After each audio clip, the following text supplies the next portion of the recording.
Hello one and all, and welcome back to the channel for another movie review. Today I'm here giving you guys my thoughts on the newest film from Guillermo del Toro, which is fittingly called Guillermo del Toro's Pinocchio. Going into the movie, even though I was insanely excited because I love Del Toro, he's one of the best filmmakers working today, I was like, oh my god, how many Pinocchio movies are we gonna get? Why do we need another Pinocchio adaptation? Thank God Guillermo did this, because this film is absolutely spectacular. It's one of the year's best films. Once again, Bryan is reviewing another film that he absolutely adores. I genuinely have loved a lot of the movies that I've seen recently, and I know there are people online that are like, oh, 2022 has been such a crappy year for movies. I disagree. This film is absolutely spectacular. Now, the animation is some of the best I may have ever seen.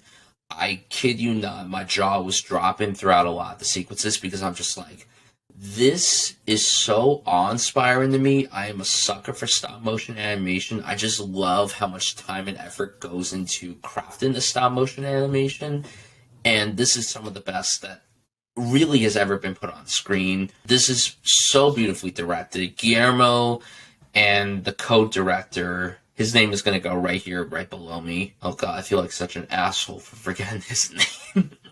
Both of them do truly extraordinary work. The screenplay is great. Now, the story beats of Pinocchio are here, but the way that the stories are presented here is way more mature than one would anticipate, considering that this is still a movie for families, but it's a dark film for families. I also found it very fascinating that this was set in fascist Italy. That wasn't in the Robert Zemeckis version. When it comes to a great animated film, besides its great animation, you also need outstanding voice acting, and the cast assembled here is one of the best of the year. It's really terrific stuff. Ewan McGregor as Sebastian the Cricket, fantastic. David friggin' Bradley as Geppetto,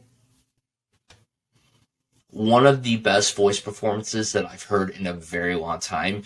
Gregory Mann as our Pinocchio is so endearing, and his voice is just so adorable, and it makes me want to cry just thinking about him. Kate Blanchett as the monkey, incredible. Christoph Waltz as the villain, fantastic. You also have Tilda Swinton, who's great. You have Ron Perlman, who's great. Finn Wolfhard does a really good job. The ensemble here, there isn't a single weak link to be found.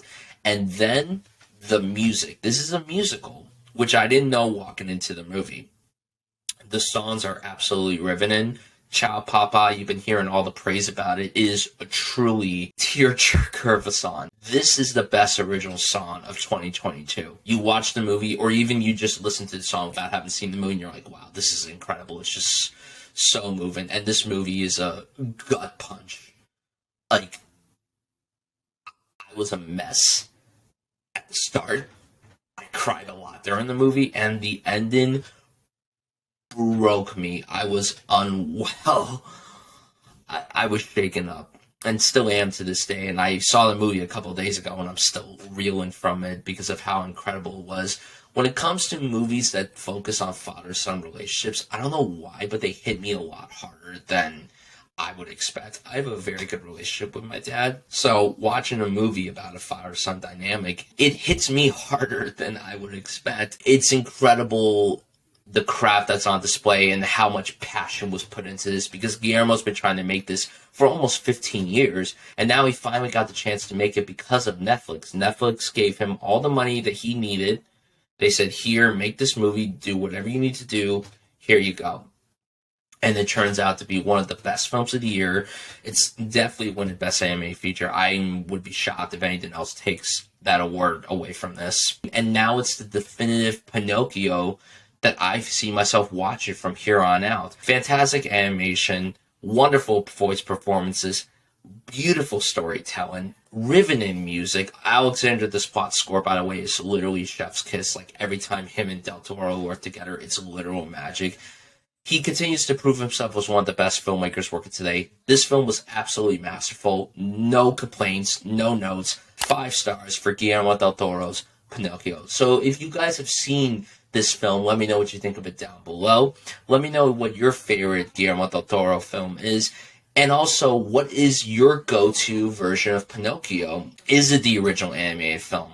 Is it this film? Is it some other adaptation? Let me know down below. Guys, thank you so much for watching this review. Seriously, I really, really appreciate it. And I'll see you guys soon.